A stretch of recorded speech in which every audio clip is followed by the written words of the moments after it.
नाजरीन आदाब। मैं हूं आपका मेज़बान शाहनवाज हाशमी और आज मेरे साथ मौजूद हैं मैं हूँ नीतू शर्मा। हम लेकर हाजिर हैं आपका पसंदीदा प्रोग्राम मंजर पस मंजर। मंजर पस मंजर के ज़रिए हम आपको रूबरू कराते हैं दिल्ली और उसके अतराफ में होने वाली अदबी, समाजी, सकाफ़ती और सियासी सरगर्मियों से जिनके बाबत आप जानना चाहते हैं। आज की इस कड़ी में हम आपको दिखाएंगे गुज़श्ता दिनों बजट पेश हुआ, उस पर एक छोटी सी रिपोर्ट। इल्मो अदब का गहवारा, जिसे हम दिल्ली यूनिवर्सिटी के नाम से जानते हैं, उसकी आर्ट्स फैकल्टी में नए डीन की तकर्रुरी की एक झलक पेश करेंगे। उर्दू अदब का एक दरख्शा सितारा जिसे हम कमर रईस के नाम से जानते हैं, उनके हयात व खिदमात पर भी एक रिपोर्ट पेश करेंगे। और आखिर में उर्दू के अदीबों को खिराज अकीदत भी पेश करेंगे। आइए अब अपने प्रोग्राम का बाज़ाब्ता आगाज़ करते हैं। जी हाँ नाज़रीन, और बिला ताख़ीर आपको लिए चलते हैं ऐवान में, जहाँ गुज़श्ता दिनों हम सब के लिए बजट पेश किया गया और देखते हैं कि इसमें हम सब के लिए क्या कुछ नया है। We will support private entrepreneurship in driving value addition to farmers' produce from the field and from allied activities too, like bamboo, like timber from the hedges, and also for generating renewable energy. अन्नदाता क्यों ऊर्जा दाता बना नहीं सकते? अन्नदाता ऊर्जा दाता बनाने के लिए बहुत सारे हमारे प्रोग्राम्स हैं। इस बजट में वज़ीर ख़ज़ाना मोहतरमा निर्मला सीतारमन ने पिछले बजट के मुताबिक इस साल भी अक़लियती उमूर के लिए 4700 करोड़ का बजट पेश किया। हालांकि गुज़श्ता साल बजट में 505 करोड़ का इजाफा किया गया था, जो इस साल नहीं किया गया। अलबत्ता इस साल वज़ीर आज़म की जानिब से मुल्क में अक़लियतों के फ़लाह व बहबूद के लिए चलाए जाने वाले मंसूबों के यकसा नफाज पर ज़्यादा तवज्जो दी गई है और इस जानिब ज़्यादा ज़ोर दिया गया है कि गुज़श्ता बरसों में जिस तरह बजट लैप्स होता रहा है, उसे देखते हुए मंसूबों के अमल दरआमद में तेज़ी लाई जाएगी। This government, Speaker Sir, has supported and encouraged women entrepreneurship through various schemes such as Mudra, Stand Up India, Self-Help Group Support, and so on. In order to further encourage women enterprises, I propose to expand the Women SHG Interest Subvention Program to all districts in India. वज़ीर आज़म ने जैसा कि नई काबीना की तश्कील में सबका साथ, सबका विकास, सबका विश्वास की यकीन दहानी कराई है, इससे उम्मीद की जा सकती है कि मदारिस, मकातिब और स्कूली तालीम में अक़लियती तबक़े ख़ुसूसन मुस्लिम बच्चों के रोशन मुस्तक़बिल के लिए नई राहें खुलेंगी। तालीमी व माशी बाअख्तियार कारी, ज़हानती तरक्की और ख़ुसूसी ज़रूरियात की फ़राहमी पर वज़ीर आज़म ने ख़ास तौर पर ज़ोर दिया है। अक़लियती उमूर के वज़ीर मुख्तार अब्बास नक़वी ने पेश किए गए बजट पर इत्मीनान का इजहार किया। उन्होंने यकीन दिलाया कि बजट में तरजीही तौर पर तालीम, एम्पावरमेंट और एम्प्लॉयमेंट जैसे अहम मंसूबों पर तवज्जो दी जाएगी। यकीन हो तो कोई रास्ता निकलता है, यकीन हो तो कोई रास्ता निकलता है, हवा की ओट भी लेकर चराग जलता है।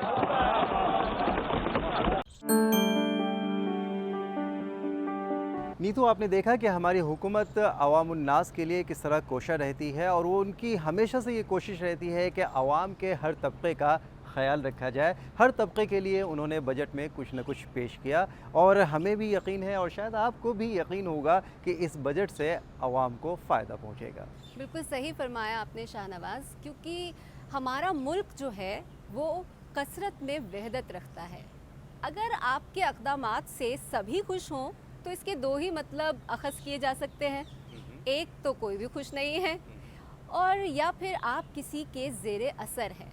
और हमारे मुल्क की यही तो खूबी है कि यहाँ हर इंसान अपने ख़यालात और अपने बोलने की आज़ादी का फ़ायदा उठा सकता है। बिल्कुल सही कहा आपने नीतू साहिबा कि कई बार ऐसा होता है कि बजट से कुछ तबके ऐसे हैं जो खुश नहीं होते हैं, या हुकूमत के कई अक़दाम ऐसे होते हैं जिनसे हमें खुशी नहीं मिलती है। तो ऐसे मौके पर हम अपनी आवाज़ को बुलंद करते हैं। और देखिए कि तारीख़ गवाह है कि जब भी कोई अमल होता है या जब भी कोई फ़ैसला आता है तो वो अपने साथ कुछ सवालात भी लेकर आते हैं। तो मुमकिन है कि ऐसे में भी कुछ लोगों ने सवालात भी किए हैं।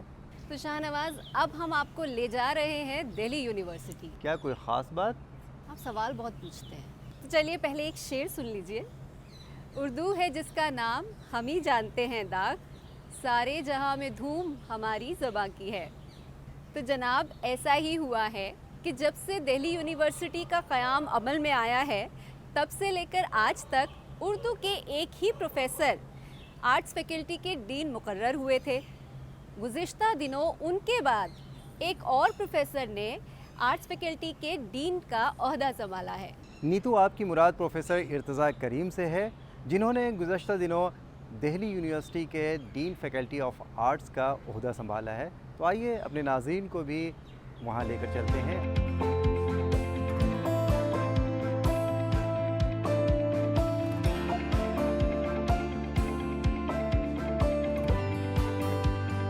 तो आज उन्हें डीन का ओहदा दिया गया है और उन्होंने आज चार्ज लिया है। मैं उन्हें दिली मुबारकबाद पेश करता हूँ और उम्मीद करता हूँ कि उनकी इंतज़ामी सलाहियतों का फ़ायदा फ़ैकल्टी को और ख़ुसूसन शोबा उर्दू को होगा। प्रोफेसर इर्तज़ा करीम मौजूदा वक्त में एक ऐसी शख्सियत हैं जिनसे पूरी दुनिया वाकिफ़ है। एक बेहतरीन उस्ताद के साथ साथ उर्दू के तालिब इल्मों के लिए एक आइकॉन की हैसियत रखते हैं। उन्होंने ज़िंदगी के वो तमाम रंग देखे हैं जो किसी इंसान मुजर्रब और पुख्ताकार शख्सियत में तब्दील कर देता है। मैं प्रोफेसर इर्तज़ा करीम साहब को dean faculty of arts Delhi university तकर्रुर होने पर मुबारकबाद पेश करता हूँ। प्रोफेसर इर्तज़ा करीम उर्दू ज़बान और अदब का एक मारूफ नाम है। वो इससे कबल कौमी कौंसिल बराए फ़रोग़ उर्दू ज़बान के डायरेक्टर भी रह चुके हैं। उनकी तंज़ीमी सलाहियतों को उर्दू के अदबी हलकों ने बहुत सराहा है। यही वजह है कि शख्सियत साजी का जज्बा उनमें कूट कूट कर भरा हुआ है और ये सिफत उनके बुलंद अखलाक से नुमाया है। नस्र निगारी में साहिब तर्ज नक़ाद के तौर पर वो अपनी शिनाख्त कायम कर चुके हैं और दो टोक कहने में कोई झिझक महसूस नहीं करते। मैं उनके लिए एक शेर कहना चाहूँगा। मुझे शायरी में दिलचस्पी है और सैयद मंज़र का शेर है। उनकी शख्सियत पे बहुत ही मौजू आ रहा है कि एक जुए 100,000 तेरा हर क़याम है, एक जुए 100,000 तेरा हर क़याम है, तू पेश रवे रफ्त तुझे फ़ासलों से क्या। तो मुझे पूरी उम्मीद है, मुबारकबाद के साथ मैं ये उम्मीद भी लगा रहा हूँ कि जो शख्सियत उनकी पहले से रही है वो आगे भी इसी तरह से रहेगी और ये हमारे लिए खुशकिस्मती की बात है। गुज़श्ता रोज़ हिंदुस्तान के मायानाज़ दानिशगाह दिल्ली यूनिवर्सिटी दिल्ली में फैकल्टी ऑफ डीन के ओहदे पर उनकी तकर्रुरी उनकी इल्मी और अदबी खिदमात का बैन सबूत है। उनके बारे में बताना ये बहुत बड़ी बात होगी क्योंकि उनका जो ज़हन रहा है हमेशा तख्लीकी रहा है, क्रिएटिव माइंड रहा है और ज़ाहिर है आज वो डीन हो गए हैं। ये उर्दू डिपार्टमेंट के लिए और ख़ास के पूरे मुहिबान उर्दू के लिए बहुत ही खुशी का दिन है।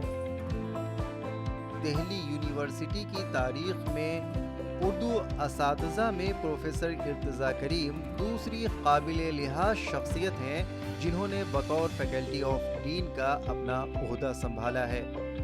बेहद खुशी है कि हमारे शोबे उर्दू के प्रोफेसर इर्तज़ा करीम साहब दिल्ली यूनिवर्सिटी के आर्ट फैकल्टी के डीन मुकर्रर हुए हैं। सबसे पहले मैं इर्तज़ा सर को बेहद मुबारकबाद देना चाहता हूँ कि उन्होंने डीन का ओहदा संभाला है और उनकी शख्सियत के बारे में अगर कहा जाए तो वो हमेशा से ही बहुत मुतहर्रिक रहे हैं और जाने ही जाते हैं। उसके अलावा मुल्क गिर सतह पर उर्दू का सबसे बड़ा उर्दू इदारा कौमी कौंसिल बराए फ़रोग़ उर्दू ज़बान के एक अरसे तक वो डायरेक्टर रहे और इस दौरान उन्होंने कौंसिल के दायराकार को मज़ीद वुसअतों से हमकिनार किया। उनकी आदत भी रही है कि हर स्कॉलर की बात वो सुनते हैं, उनकी मदद करते हैं। तो जो दिक्कत हम लोगों को आती थी पहले कागज़ी कार्रवाई में, हम उनसे उम्मीद करते हैं कि वो इस पे ध्यान देंगे और स्टूडेंट के लिए कुछ भला करेंगे फिर से। करीम साहब का ये भी कहना है कि हम स्टूडेंट्स के लिए काम करेंगे, तलबा के लिए काम करेंगे। जो हमारा पहला और सबसे पहला काम होगा वो तलबा को, स्टूडेंट्स को किसी भी तरह की कोई भी प्रॉब्लम जो है हम वो नहीं आने देंगे। उनके सारे काम टाइमली होंगे, टाइम पर होंगे, वक्त पर होंगे, यही उनका विज़न है। शाहनवाज, इस रिपोर्ट को देखकर मुझे उर्दू के एक और शख्सियत याद आ रहे हैं। जी, वो कौन? मेरी मुराद प्रोफेसर कमर रईस से है। जी हाँ, कमर रईस साहब का भी ताल्लुक़ दिल्ली यूनिवर्सिटी के उर्दू डिपार्टमेंट से ही रहा है, मगर उन्होंने अपनी ज़िंदगी में वो कारहाए नुमाया अंजाम दिए हैं जिसे रहती दुनिया कभी फरामोश नहीं कर सकती। तो नीतू, आइए नाज़रीन के साथ आपको भी दिखाते हैं उनके हयात और ख़िदमत पर मबनी ये छोटी सी रिपोर्ट।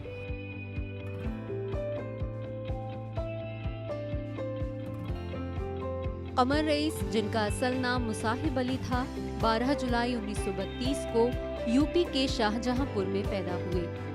अलीगढ़ मुस्लिम यूनिवर्सिटी से एमए और एलएलबी किया, फिर पीएचडी की डिग्री हासिल की। 1959 में दिल्ली यूनिवर्सिटी के शोबा उर्दू में लेक्चरर, फिर रीडर, प्रोफेसर हुए। प्रोफेसर कमर रईस साहब का ताल्लुक़ शोबा उर्दू दिल्ली यूनिवर्सिटी से रहा। वो यहाँ सदर शोबा उर्दू भी रहे। उन्होंने ज़िंदगी भर उर्दू अदब और ज़बान की खिदमत अंजाम दी। वो दिल्ली उर्दू एकेडमी के वाइस चेयरमैन की हैसियत से भी उन्होंने अपनी खिदमत अंजाम दी। हुकूमत हिंद ने उनकी पूरी जो खिदमत थी उर्दू अदब और ज़बान के ताल्लुक़ से, उनके हवाले से उनको ताशकंद में अपना एक सफ़ीर की हैसियत से भी वहाँ भेजा। यूँ भी अगर देखा जाए तो प्रोफेसर कमर रईस साहब ने ताशकंद और इसके रवाबित को, हिंदुस्तान के जो सकाफ़ती रवाबित हैं, उनको मुस्तहकम करने में उन्होंने बड़ा कलीदी रोल अदा किया। कमर रईस तरक्की पसंद तनकीद का एक अहम नाम है। वो एक खुश मिजाज और बेहद संजीदा कारी व नाकिद थे। प्रोफेसर कमर रईस साहब को जो चीज़ ज़िंदा रखेगी वो है उनकी तनकीद, और तनकीद भी वो जो उन्होंने साइंटिफिक और मार्क्सी और तरक्की पसंद नुक्ता नज़र को सामने रख कर लिखी है। उन्होंने जब किताब लिखी उस पर तलाश व तवाज़ुन के नाम से, जिनमें मज़ामीन का मजमुआ है, या उनका जो पीएचडी का मकाला रहा उर्दू नावल प्रेमचंद बहैसियत नावल निगार, आज भी वो उनका तहक़ीक़ी मकाला एक संगे मील की हैसियत रखता है प्रेमचंद के हवाले से। उन्होंने प्रेमचंद पर पहला काम किया जो उर्दू और हिंदी अदब में बहुत अहम है। ज़ाती ज़िंदगी के हवाले से प्रोफेसर इर्तिज़ा करीम ने कुछ इस तरह रोशनी डाली। तो मैंने एक जुमला कहा था उस ज़माने में, शायद उनके इंतकाल के फ़ौरन बाद कोई ताज़ियती नशिस्त हुई थी उसमें, कि वो कलम के कमर थे और अदब के रईस थे, जब ही वो कमर रईस बने। लेकिन कमर रईस के पीछे एक बड़ी लंबी कहानी है जिसको मुख्तसरन यूँ बयान किया जा सकता है कि आज तक किसी मर्द ने अपने आप को महबूबा या बीवी के नाम से मंसूब नहीं किया है। आम तौर पर शादी के बाद औरतें अपने शौहर का नाम जोड़ लेती हैं, लेकिन प्रोफेसर कमर रईस साहब ने बिल्कुल एक नई बुनियाद डाली, और शायद पहली और आखिरी एक मिसाल कमर रईस साहब की मिलती है कि उन्होंने अपने जो उनका नाम था मुसाहिब अली ख़ां, उसको बिल्कुल किनारे कर दिया और एक नया नाम क्वाइन किया अदब के हवाले से। वो अपना नाम कमर रईस उन्होंने लिखा और रखा। असल में अलीगढ़ में जब वो पढ़ते थे और लखनऊ जब उनका आना जाना था, तो कमर नाम की कोई ख़ातून थी जिनसे उनकी मोहब्बत थी और बहुत वालिहाना लगाव था उनसे, लेकिन माँ बाप शादी के लिए तैयार नहीं हुए थे।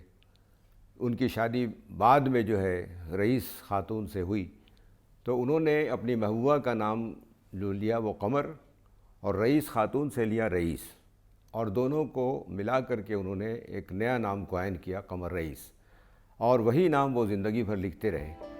उनकी ज़िंदगी के कई पहलू ऐसे हैं जिनके मुतालिक शोबा उर्दू के असातिज़ा ने अपने ख़यालात पेश किए। कमर रईस साहब मेरे उस्ताद रहे हैं, اور یہاں جب میں 1992 میں طالب علم کی حیثیت سے آیا ایم اے میں، تو وہ ہمیں افسانے اور ناول پڑھایا کرتے تھے.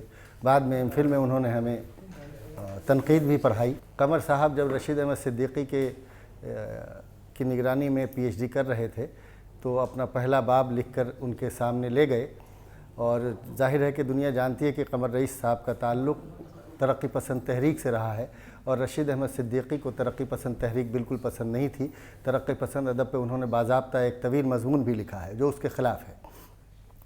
قمر رئیس کا پہلا جو باب تھا انہوں نے دیکھا، اور بہت دیر تک دیکھنے کے بعد انہوں نے قمر رئیس سے کہا کہ قمر، یہ پاؤں سے لکھنے کا فن تم نے کیسے ایجاد کیا؟ ظاہر ہے کہ قمر رئیس صاحب کی تحریر بہت ہی ناقص تو نہیں ہم کہیں گے اسے، کہ وہ اس طرح کی تھی کہ جیسے پڑھنے میں نہیں آتی تھی. اسی طرح کا ایک واقعہ یہ ہے کہ قمر رئیس صاحب نماز کے پابند نہیں تھے، لیکن ایک بار عیدگاہ میں قمر رئیس کو رشید احمد صدیقی صاحب نے دیکھا، تو دیکھنے کے بعد انہیں گلے لگایا، اور برجستہ ان کی زبان سے ایک جملہ نکلا کہ قمر، میں تمہیں ترقی پسند سمجھتا تھا لیکن تم تو معقول آدمی نکلے. قمر رئیس کا تعلق چونکہ شعبہ اردو دلی یونیورسٹی سے تھا، جموں سے جب ہم دلی میں منتقل ہوئے تو یہاں آ کر ہم نے دیکھا کہ کوئی ایسی ادبی محفل، کوئی ایسا ادبی جلسہ جو ہے وہ اس میں ایسا نہیں ہوتا تھا کہ جہاں قمر رئیس صاحب کا نام نہ لیا جائے یا قمر رئیس صاحب کے حوالے سے بات نہ کی جائے. اور ہم خوش نصیب ہیں کہ ہمارا تعلق اس شعبے کے ساتھ ہے جس شعبے کے ساتھ پروفیسر قمر رئیس صاحب جو ہیں ایک مدت تک وابستہ رہے، اور یہاں انہوں نے بہت محنت کی ادب کے حوالے سے، اور ان کے جتنے شاگرد ہیں، اور مجھے لگتا ہے کہ وہ شاگرد بھی قابل مبارکباد ہیں کہ جنہوں نے ان کے ساتھ کام کیا یا ان کے سامنے جو ہے وہ زانو ادب تہہ کیا. تو میں قمر رئیس صاحب کی روح کے لیے دعا کرتا ہوں کہ اللہ تعالیٰ ان کی روح کو اور ان کو جنت الفردوس میں اعلیٰ مقام عطا فرمائے. ان کے کارناموں کو یاد کرتے ہوئے ان کے ہی شاگرد پروفیسر ارتضیٰ کریم نے کہا، کسی بھی استاد کے لیے ایک بڑی بات یہ ہوتی ہے کہ ایک تو وہ جو اس کی تحریریں ہوتی ہیں جو یاد رکھی جاتی ہیں، اور دوسرے وہ کچھ نفس بھی ایسے ہوتے ہیں جو آپ کو چلتے پھرتے نظر آتے ہیں. یعنی میرے کہنے کا مقصد یہ ہے کہ پروفیسر قمر رئیس صاحب نے اپنے اتنے شاگرد پیدا کیے ہیں، ان کے اتنے شاگرد اور ہونہار شاگرد ہیں اس وقت بھی موجود، جو چلتے پھرتے سمجھیے ایک طرح کی وہ کتابیں ہیں، اور وہ ادب کا ان کا پورا سرمایہ ہے جو قمر رئیس صاحب کی دین ہے. تو یہ ایک بڑا کنٹریبیوشن ہے پروفیسر قمر رئیس صاحب کا. ایسے استاد اب شاذ و نادر ہی ملتے ہیں. مجھے امید ہے کہ ہم لوگوں کے اندر بھی ایسی کوئی صفات آ جائیں کہ ہم لوگ اپنے ایسے شاگرد پیدا کریں. کتابیں تو اپنی آپ کی سرمایہ ہیں ہی ہیں، لیکن کتابوں کے علاوہ اگر چلتی پھرتی کتابیں بھی آپ بنا دیں اور پیدا کر دیں، یعنی شاگرد کی شکل میں ایسے استاد بنا دیں، تو یہ سمجھیے بہت بڑا کنٹریبیوشن، بہت بڑا تعاون ہوتا ہے. دہلی یونیورسٹی کے اسکالر نے کہا، ان کا سب سے بڑا کام یہ تھا کہ جو ہماری گنگا جمنی وراثت ہے اس کے جو علمبردار تھے منشی پریم چند، ان پہ پہلا کوئی کام اردو میں ہے قمر رئیس صاحب کا ہے.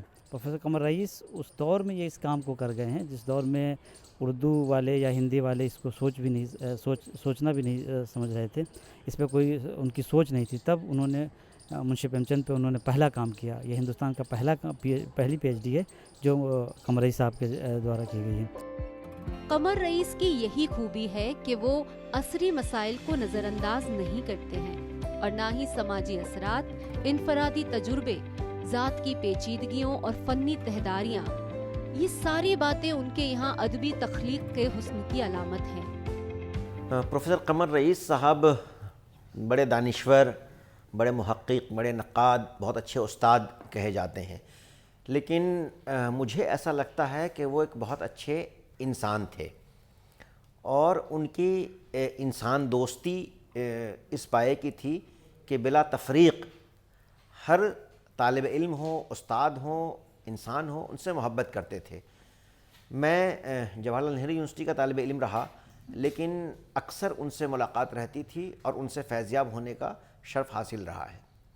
ان سے ملاقات کے بعد مجھے یہ احساس ہوا کہ اردو کے کم اساتذہ ایسے ہیں کہ جن کو دوسری زبانوں سے بھی اتنی دلچسپی ہو جیسے خود انہیں جیسے لوک ادب سے بہت دلچسپی تھی، جیسی ان کی اردو تھی مجھے لگتا ہے کہ ویسے ہی ان کو انگریزی پر بھی دسترس حاصل تھا، ویسے ہی کئی غیر ملکی زبانیں بھی وہ جانتے تھے. جیسے مجھے لگتا ہے کہ رشین لٹریچر جتنے اچھے سے انہوں نے سمجھایا، ان سے جب بھی ملاقات ہوئی، یا جیسے یہ کہا جاتا ہے کہ ازبکستان میں وہ رہے کلچرل کوآرڈینیٹر کی حیثیت سے، ڈائریکٹر کی حیثیت سے، اور ان کے وہاں ہونے سے اردو زبان کو جتنا فائدہ پہنچا، اور اردو میں رشین لٹریچر ہو، ازبک لٹریچر ہو، یا بابر سے متعلق ان کی خود کتاب جو ہے اردو میں، تو اس طرح کے لٹریچر جو ہمارے سامنے آئے، تو یہ ان کی صرف علم دوستی نہیں بلکہ زبان سے جو محبت تھی، اور اردو کو رچ کرنے کا، اردو کو اور زیادہ سے زیادہ مواد دینے کا جو ان کا جذبہ تھا، اور وہ مستقبل اپنے بچوں میں دیکھتے تھے، اپنے طالب علموں میں دیکھتے تھے، اپنے اساتذہ کے بجائے وہ طالب علموں کو زیادہ فوقیت دیتے تھے. یہی وجہ ہے کہ جیسے ان کا اردو میں لوک ادب کتاب ہے، اس کو پڑھیں تو وہاں ہمیں ترقی پسندی بھی ملتی ہے، ہمیں اپنے زمین سے جڑنے کی، اپنے زمین سے وابستہ ہونے کی تحریک بھی ملتی ہے، اور انسان کو پہچاننے کا جذبہ بھی ملتا ہے اور سبق بھی ملتا ہے. یہی وجہ ہے کہ وہ جس ادارے میں بھی رہے، اس ادارے کو بہت اعلیٰ مقام پر پہنچایا. ان کا یہی نظریاتی توازن انہیں اپنے زمانے میں ممتاز کرتا ہے.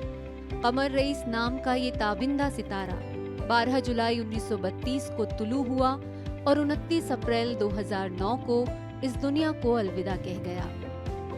ڈی ڈی اردو ان کے ادبی خدمات کا اعتراف کرتے ہوئے انہیں خراج عقیدت پیش کرتا ہے. شکریہ شاہ نواز، آپ نے ہمیں پروفیسر قمر رئیس کے متعلق اتنی جانکاری مہیا کرائی. دیکھیے، ہم بھی اپنے ناظرین کے سامنے جب اپنا پروگرام منظر پس منظر پیش کرتے ہیں تو ہمارا ارادہ اور ہمارا مقصد یہی ہوتا ہے کہ ہم اپنے ناظرین کی جانکاری میں یا ان کے معلومات میں اضافہ کریں، اور دیکھیے ہم کر رہے ہیں. جی بالکل. شاہ نواز، وقت تو اجازت نہیں دے رہا، لیکن مجھے ایسا لگتا ہے کہ آپ کچھ بھول تو نہیں رہے ہیں؟ نہیں، بالکل ہم نہیں بھول رہے ہیں. ہم اپنے پروگرام کے آخر میں اردو ادب کے فنکاروں کو خراج عقیدت پیش کرتے ہیں، اور آج بھی اپنے ادیب کو ہم خراج عقیدت پیش کریں گے. تو لیجیے ملاحظہ کیجیے. ڈاکٹر صدیق مجتبیٰ کی پیدائش 8 جولائی 1931 کو ریاست جھارکھنڈ کی راجدھانی رانچی میں ہوئی تھی. ان کا اصل نام صدیق احمد گتی تھا. وہ بنیادی طور پر غزل کے شاعر تھے، مگر انہوں نے نظمیں بھی بہت کہی ہیں. 2014 میں وہ اس دنیا کو چھوڑ گئے. ہم ان کی خدمات کا اعتراف کرتے ہوئے انہیں خراج عقیدت پیش کرتے ہیں. ہم کتنا بھی چاہیں شاہ نواز، وقت کے آگے سب جو ہے رک جاتا ہے نا؟ جی. اب ہم چاہتے بھی رہیں کہ ہمارا سفر یوں ہی چلتا رہے، لیکن وقت ہمیں اجازت نہیں دیتا. تو آپ جانے سے پہلے ہمیشہ کچھ نہ کچھ کہتے ہیں نا ہمارے ناظرین سے. جی نیتو، صحیح فرمایا آپ نے. ہم اپنے ناظرین سے گزارش کرتے ہیں اور آپ سے بھی عرض کر رہے ہیں کہ آپ ہمیں صرف اپنے ٹی وی سیٹ پہ ہی نہیں دیکھ سکتے، بلکہ اس کے علاوہ بھی دوسرے پلیٹ فارم پر بھی آپ ہم سے مل سکتے ہیں، جڑ سکتے ہیں، اور وہاں بھی اپنے خیالات ہم تک پہنچا سکتے ہیں. جیسے کہ یوٹیوب، انسٹاگرام، فیس بک، ٹویٹر وغیرہ اہم ہیں. اس کے علاوہ اگر آپ ہمیں کوئی مشورہ دینا چاہتے ہیں یا اپنے خیالات ہم تک پہنچانا چاہتے ہیں تو اس کے لیے آپ ہمیں خصوصی طور پر میل بھی کر سکتے ہیں. اس کے لیے آپ کو کچھ نہیں کرنا ہوتا ہے، بس آپ کو میل کھول کر کے ایک میل ٹائپ کرنا ہوتا ہے، اور ہمارا میل آئی ڈی ہے ddurdufeedback@gmail.com. میل آئی ڈی پھر سے سن لیجئے. ہمارا میل آئی ڈی ہے ddurdufeedback@gmail.com. Us mile I D پر آپ اپنے خیالات، تصورات اور آپ اپنے مشورے بھی ہم سے شیئر کر سکتے ہیں، ہم تک بھیج سکتے ہیں. تو ناظرین، اسی کے ساتھ اپنے میزبانوں نیتو شرما اور شاہ نواز ہاشمی کو اس امید کے ساتھ کہ اگلی کڑی میں پھر کچھ منظر اور اس کے پس منظر کے ساتھ آپ کے سامنے حاضری ہوگی، آپ سے پھر ملاقات ہوگی. تب تک کے لیے ہم دونوں کو دیجیے اجازت. خدا حافظ.